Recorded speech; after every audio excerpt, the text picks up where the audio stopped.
Thank you for listening to BizPod with me, Paul. And me, Rachel. Our weekly business English podcast where we talk about the news, social media, and hot topics from a business point of view. You'll get a podcast and links to the articles we discuss. This way you can share your thoughts too.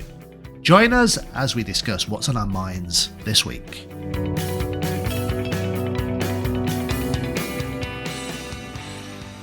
Burning question for you, Rachel. Is there life on Mars? I don't think there is life on Mars, according to this article. But there may be life on other planets. Okay. You said there may be. Mm-hmm. I mean, I read this article and it says the likelihood is 99.999% against. Yeah. Well, the article talks about gases that are detected, and those gases can only be produced by marine bacteria, showing the presence of water, meaning there could be possibly life. So it's basically, 1 + 1 + 1 + 1 + 1 equals there's intelligent life. Yeah, they're putting a chain of things together, and they're being very optimistic. Okay. But I see your skepticism. Well, I mean, I'm skeptical that we would ever find evidence of not life, but let's call it intelligent life. What about the other day when we took Brinkley for a walk and I thought I saw a UFO? Yeah, but you only thought you saw a UFO. I still can't explain it though, what I saw. It was something that you saw out of the corner of your eye through a tree. So No. I saw it in the sky. It wasn't moving. I couldn't judge the scale of it. And the thing that confused me was, first of all, I thought it was a drone, but I couldn't hear the usual noise you get with a drone. I couldn't hear a helicopter, couldn't hear anything, and it wasn't moving. And then we carried on walking, so it went behind a tree because of the angle of us walking. And I was actively trying to look for it when we came the other side of the tree, and it was gone. Okay. Because you saw me looking, because I didn't say anything to you, but you saw me. I saw you looking for something. Yeah. Okay, but so what was it then? I know it's you don't know. know. So was it a visitor from another planet? I don't know. Was it a visitor from another dimension? I don't know. I don't know the scale of it. I couldn't work out the distance. It was confusing me because I looked at it, and the only way to describe it looked a bit like a locust, sort of hanging in the sky, not moving. If you sort of long with bits sticking out, that's why I thought it was a drone.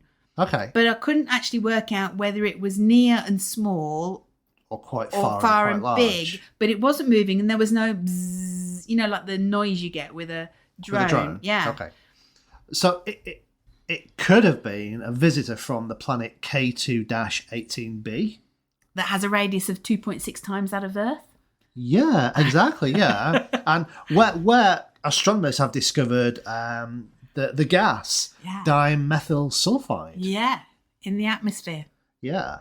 So there you go. I mean, so dimethyl sulphide is a gas that shows potential for life. Yeah, because it's a compound produced by marine bacteria. Yeah, on a different planet. Marine being the point. There's water. Where there's water, there's life. Okay, but where there's water, there's life. That doesn't necessarily equate to something flying in the sky, though, does it? So no.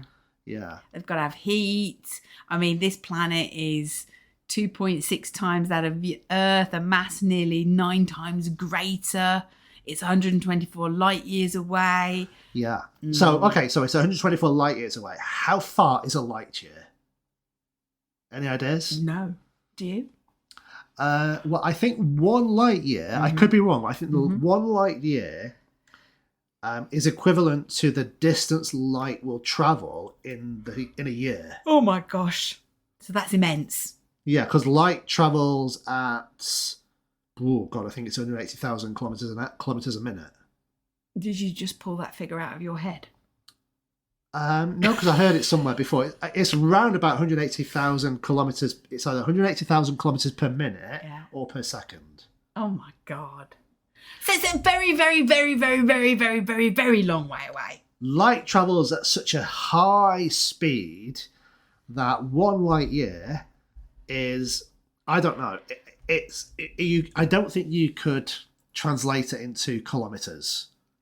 I told you, it's very, very, very, very, very long way away. Yeah. But in astronomical terms, in terms of the size of the universe, it's literally just next door. Okay. But there's been a long history, hasn't there, of the scientists thinking they may have found life on other planets. Or has there been? Well, or have they really found it and it's being kept a secret? What, in Area 52? Yeah. Yeah. Mm. We'll go one day and find out. We'll go to Rachel. There's a town called Rachel, isn't there? Yeah, in Nevada, yeah. I'm so excited. I've got to go there. Oh, dear.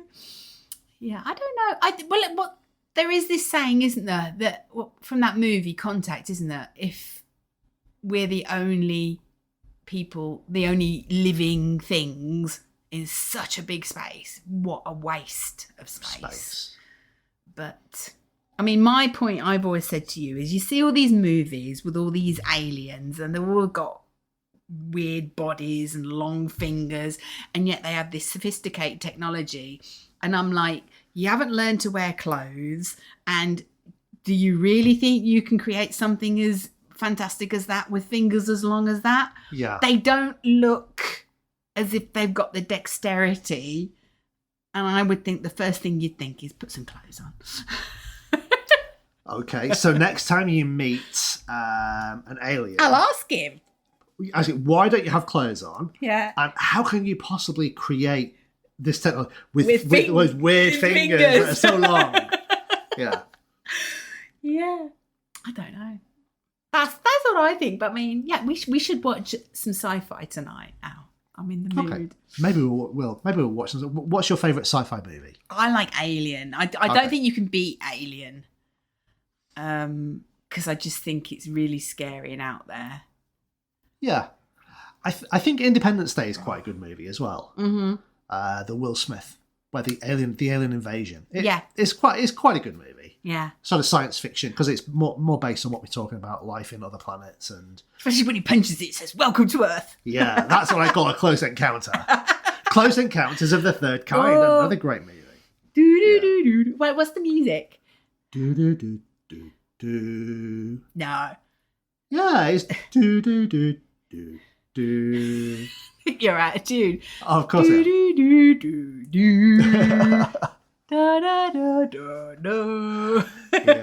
Yeah, but people won't know what we're talking about, don't they?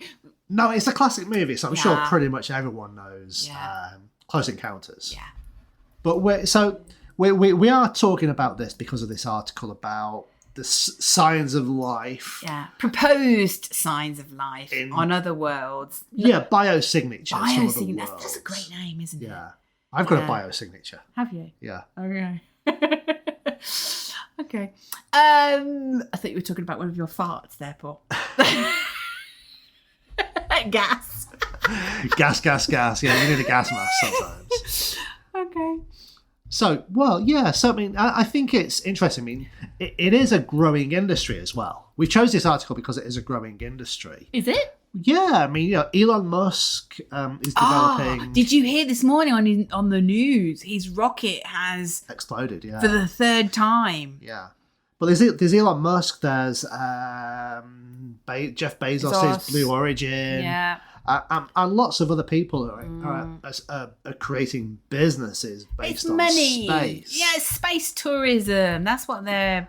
who's going to manage to stake a claim on the minerals on a planet? Yeah. That's what it's about. It's all about money. Yeah, so it is space tourism at the minute because that's kind of where they're at. Yeah. But I suppose the idea eventually is going to be, well... we need things like, minerals and this and the other. Minerals. Yeah, it's all out there in the solar system. Yeah. And eventually, I imagine there's people thinking about how you can go to these distant planets or... It's the Wild West. Yeah. It's the Wild West in space version. Yeah. Instead of the gold rush, it's the space mineral rush. Yeah. Although, actually, talking of gold and diamonds and things like that, there was another series of TV shows, the... Brian Cox. The Brian Cox. Raining sapphires, wasn't it? Raining sapphires and diamonds and things like that in some of the distant planets in our solar system. God. Because of the pressures involved, things like that. So could you imagine one day someone will send a spaceship to some of these distant planets, collect up some of these diamonds and rubies and whatever, bring them home? Yep. Not in our lifetime. But that person's going to be immensely rich when they figure that out. Well, they're going to have to be immensely rich to send the thing in the first place. So yeah. But once they've done it, they're going to be even more immensely rich. On immensely rich on acid. Well, here's a question: if we win the lottery and we win a million euros and a ticket to go on Jeff Bezos's Blue Origin is $500,000 a ticket for an 11-minute ride, would you spend your half share of that million winning on a ticket? No. Nah, good. I'd spend your half. No, I don't think an 11-minute ride into space is not worth $500,000 or whatever. No, you could have 5. How many Volkswagen Buzzes could you have for? You could have 5 for $500,000. Yeah. You only need one though. 5 different colours. 5 different colours. Okay. Yeah. One for Monday, one for Tuesday, Wednesday, Thursday, Friday. One for each day of the week. Okay. Well, that's a thought. Let's hope we win the lottery. Yeah. Okay. Would you rather win the lottery than meet a space alien? Yeah, definitely. Okay. All right. Yeah. But you never know. The space aliens might be amongst us already. You never know. I might have seen a UFO. You might have seen a UFO. I might have seen nothing. Yeah, that's true. Yeah, a smudge on my glasses. We'll never know. No. Okay. Bye for now. Bye. Thanks for listening. We hope you liked our podcast. And please don't forget to subscribe and stay connected with us. Until next time, goodbye.